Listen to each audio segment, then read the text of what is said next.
بسم الله الرحمن الرحیم. با سلام به شما بینندگان عزیز و گرامی، روزداران خوب و دوست داشتنی. ما را از دعای خیر فراموش نکنید. الله همه شما رو توفیق بده که باقی ماه رمضان و بقیه عمر رو در بهترین حالت به سر ببرید. آمین. حضرت محمد صلی الله علیه و آله و سلم فرمودند که 5 چیز رو قبل از 5 چیز قدرش رو بدونید. حیات، زندگی رو قبل از مرگ، سلامتی رو قبل از پیری مفرط، جوانی رو قبل از پیری و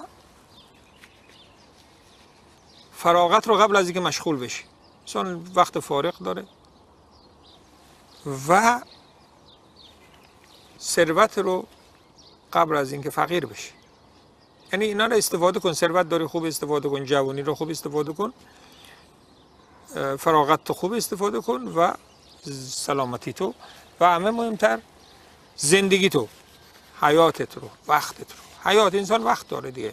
گفتم انسانی که مرده دست پای سالمه، چشمش سالمه، باز میکنی چشمش سالمه دیگه، موهاش درسته، اگه باد بزنه موهاش تکون میخوره، چیزی مشکل نداره. مشکلش این است که وقتش تموم شده. وقت که تموم بشه جوان سالم نمیتونه حرکت کنه. وقت که تموم نشه پیرمرد پیرزن فرتوت میبینی که حرکت میکنه، ذکر میگه، استفاده میکنه از زندگی. حالا بگو حالا من چیکار کنم آقا؟ وقت دارم شب روز بدوم ذکر بگم؟ ما هرگز این نگفتم و نه میگم و نه مطمئن هستم، چون پیامبر فرمود است کسی که دین رو سخت بگیره دین به سخت میگیره. هر کسی که سخت گرفت از اون بفهمید که یک کلک تو کارش هست، زیاد سخت گرفت. دین آسونه. پیامبر فرموده، من اینو عرض نمی کنم، فرموده پیامبره. حضرت انس میگه برای اینکه متوجه بشید که حتی بعضی از یاران نزدیک پیغمبر که باش در یک خونه بودن هم احتیاج به تعلیم داشتن. یه روزی حضرت انس میگه، این خادم پیامبر بوده، میگه پیامبر وارد مسجد شده. این حدیث ببینم در چی هستش، این به نظرم در مسلمه، بله، از راوی حضرت انس. میگه وارد مسجد که شدن دیدن که زینب دیدن که یک طنابی است بین دو ستون مسجد. گفت این طناب چیه؟ فرمود این طناب چیه؟ میگه گفتن بهش که عرض کردن که یا رسول الله این طناب مال زینبه، مادر ما ام المؤمنین زینب. میگه این نماز که میخونه به این تکه میده وقتی که خسته میشه که نیفته. میگه باز کنید گفت بازش کنید، گفت این طناب رو تا وقتی که نشاط دارید نماز بخونید، وقتی نشاط ندارید، وقتی که سرحال نیستید بشینید. پس ببینید ما نمیگیم حجم کار زیاد باشه، اینو نمیگیم، میگیم یه کاری بکنیم که نشاط پیدا کنیم، این حرف ماست. یا راههای پیدا کنیم که عمل کم ثواب زیاد داشته باشه. یکی از عمل کم که ثواب زیاد داره همین است که تو نماز نفل رو در خونه بخونی که کسی تو رو نبینه، 27 برابر فایده داره. نماز جماعت رو در جماعت بخونی 27 برابر ثواب داره. یعنی عوضی که خسته بشی و در مسجد نماز بخونی، برو در خونه 2 رکعت بخونی، یعنی 56 رکعت خوندی. پیامبر فرموده. پس نفلی که در جایی که کسی انسان رو نبینه فایده داره. دیگه چی؟ لازم نیست که بدوی. تو کافی است که شب رو در تمام شب لازم نیست که بیدار باشی. میخوام از وقت استفاده کنیم، برنامه ما اینه. شما که نماز عشا رو بری در مسجد، نصف شب طبق حدیث صحیح، گفتم مذهب من حدیث صحیحه، نصف شب رو برات خدا عبادت مینویسه. اگه شب 10 ساعته، 12 ساعته، 8 ساعته، 10 ساعت بگیریم، 5 ساعتش برات خداوند مینویسه که در حال عبادت بود. فرشته ها مینویسن. و اگه صبح در جماعت بخونی، فرشته ها مینویسن که این بنده خدا علاوه بر اینکه نماز ثواب صبح گرفت، 12 در تمام شب داشت عبادت میکرد. معادل نماز صبح اینه. پس میتونه انسان عوض که تمام شب بیدار باشه. حضرت عمر رو صبح رفت پیش خونه یک زنی در زد، گفت که فلانی چرا مسجد نیومده بود؟ پسرشو گفت ای امیرالمومنین، این میگه دیشب از بس نماز شب خواند خوابش برد. گفت که اما من دوست دارم که نماز تمام شب بخوابم و صبح در مسجد نماز بخونم. چرا که من شب بخوابم صبح مسجد نماز بخونم، ثواب شب برای من نوشته میشه. خب دیگه چیکار کنیم که وقت کمه دیگه. پیامبر فرموده از حیاتت، از ثروتت قبل از اینکه از دست بدی از زندگیت استفاده کن.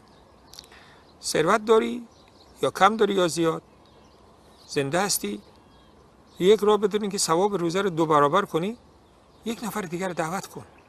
وقتی شما یک کسی میاری تو خونه دعوت میکنی برای روزه افطار، 1 نفر 2 نفر 3 نفر، ثواب روزهای همشون میگیری. از ثواب اونا چیزی کم نمیشه. پیش الله که ثواب کم نیست. اونا ثواب خودشون کاملا میگیرن، ولی تویی که داری غذا میدی ثواب همه رو میگیری. تو منظورم فقط مرد خونه نیست، زنی که این غذا رو میپزه، زحمت میکشه، میاره، میبره، اینها ثواب روزه رو میگیرن. ببین اولا سری، ببین چقدر از این بهتر میگم که دین آسونه. اولا که سری رحم است. اولا اینکه شما سرگرم میشی، مهمون اومد باهاش صحبت میکنی دیگه. انسان احتیاج داره بعد از آب و غذا تنها نباشه. نفس زدن، آب و غذا خوردن، بعد از اون چیزی که انسان احتیاج داره این است که تنها نباشه. دعوت میکنی، ثوابم میگیری، تفریح هم میکنی. دیگه از این بیشتر چی میخوای؟ پس گفتم که دین آسونه، اما اگه تو خودت سختش کنی، این چرا این وقت من زحمت افتادم، نه بابا، به این نیت کار کن که تو اکرام مهمان میکنی، اون تازه یه ثواب دیگه داره. پس یک افغانه یک مسئله جالبی داره، میگه دل تنگ نباشه جا تنگ نیست. دل راسته میگه دل آدم تنگ باشه در قصر هم یکی دیگه باشه تنگ میشه، اما دل انسان به اصطلاح فراخ باشه، قبول کنه، میبینی که در یه جای تنگ هم 2 نفر 3 نفر میتونن راحت با هم بشینن، صحبت کنن، بخندن. سعدی یک شعر داره میگه 2 پادشاه در اقلیمی نگنجن، 2 درویش در یک گلیمی بخسبند.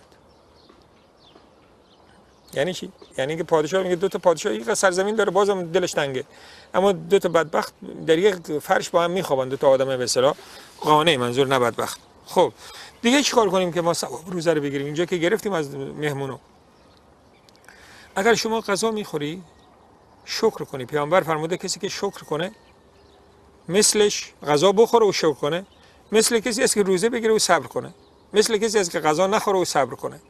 این یه بار دیگه هم براتون گفتم. روزه شوال که گفتم که 6 روز روزه بگیری تمام سال روزه هستی. 3 روز در ماه رو گفتم که 3 روز روزه بگیری. این است که عمر انسان زیاد میشه دیگه، تمام سال روزه هستی. اینو گفتم بهتون، امیدوارم که نیاز به تکرار نباشه. یه شب پیامبر از اون چند شبی که تراویح خوند، حضرت ابوذر هم پشت سرش ابوذر پشت سرش نماز میخوند. یک ثلثی از شب پیامبر نماز خوند. خب صحابه حرص داشتن بعضیا که بیشتر همین سختی دیگه به خود میدادن. پیامبر یادشون میداد، حالا از یاد دادن اونا ما هم یاد گرفتیم. ابوذر گفت یا رسول الله بیشتر میخوندی برای ما نماز. گفت که هر کس با امام شروع کنه با امام تموم کنه نمازو، تمام شب برای ثواب نوشته میشه. از وقتی شما میری برای نفل نماز، چه تراویح، الله به من شما توفیق بده، امیدوارم که اگه براتون سخت است در تراویح برید که مثلا تندتر میخونن، بس موقع سخت نمیشه. جایی که به ساده میخونن، بعض جا هست که البته طولانی میخونه، ختم قرآن میخونه، برای بعضیا سخته. خب اون اگه بشینی تا امام نماز تموم کنه، معمولا وتر هم میخونن، وتر تموم کردن، اون وقت شما تمام شب ثوابشو میبری. اینم یه ثواب دیگه غیر از ثواب نماز عشا. خب با نیت که انسان کار کنه هم ثواب میبره. شما میخوابی به این نیت بخوابی که من بلند میشم سحری میخورم برای روزه، یا بلند میشم که قرآن بخونم، ثواب میبری. زن غذا میپزه در ماه رمضان، میگه خدای من اینو میپزم برای اینکه این بندگان، درست است که بچه منه یا شوهر منه یا برادر منه، من ولی برای این میپزم که اینا بنده های تو هستن، غذا رو خوشمزه‌تر میپزم که اینا خوشحال بشن، برای اینکه تو خوشحال بشی. ثواب میبره که تو چقدر دلت بخواد، به شرطی که نیت کنه. و پس دیدید که دین خدمته، دین آسونه و خدمت کردنه. یکی چیزایی که بر ما دردسر است، همین اینترنت و واتساپ و اینا چیزای جدید در اومده، اینا وقت انسان رو میکشه. انسانا رو میبینی که عمرشون تمام شده در اینترنت و در واتساپ و تلگرام و هر روز هم یه چیز جدید در میاد. اینو چیکارش کنیم؟ عادتی است که بدون اصلا زندگی هم نمیشه. حالا اینجوری شده صبح بلند میشه بابا عوضی که آیه دعا بخونه، میبینه که در موبایل چی اومده. اینو میشه 2 راه داره. یکی این که کمترش کنیم، 1 درجه کمترش کنیم در ماه رمضان. حالا نمیگم 100% ول کن، 1 ساعت ببند، 2 ساعت ببند. یکی دیگه این است که استفاده مفید بکنیم، از تلویزیون استفاده کنیم، چیز خوب بشنویم. چیز خوب ببینیم، از واتساپ استفاده کنیم برای مردم حرف خوب بفرستیم با نیت ثواب. پس دورا میتونیم که این مصیبت قرن رو که در ضمن بزرگترین برکت از قرن هم هست، مصیبت هم هست رو استفاده کنیم. یکی این که کمتر استفاده کنیم در راه غلط یا در راه به اصطلاح لهو به اصطلاح هم که به اصطلاح سرگرمی‌های بیخود بیهوده یا مباح. دوم این که ازش استفاده کنیم برای اینکه مردم دیگر رو خدمت کنیم، حرف خوب برسونیم. الله به من شما توفیق بده. در آخر از الله میخوایم خیر دنیا و آخرت رو و میگیم اللهم ربنا آتنا فی الدنیا حسنه و فی الاخره حسنه و قنا عذاب النار. اللهم انا نعوذ بک من زوال نعمتک و تحول عافیتک و فجاعت نقمتک و جمیع سخطک. از الله میخوایم که من شما رو حفظ کنه، روزهای من و شما رو قبول کنه و به همه مسلمانان در هر جا که هستند خیر بده و مریضای ما رو شفا بده، بچهای ما رو صالح کنه. آمین. یا خدایی که آسمان ها و زمین مال توست، دعای ما رو قبول کن. آمین. الله حافظ و نگهدار شما.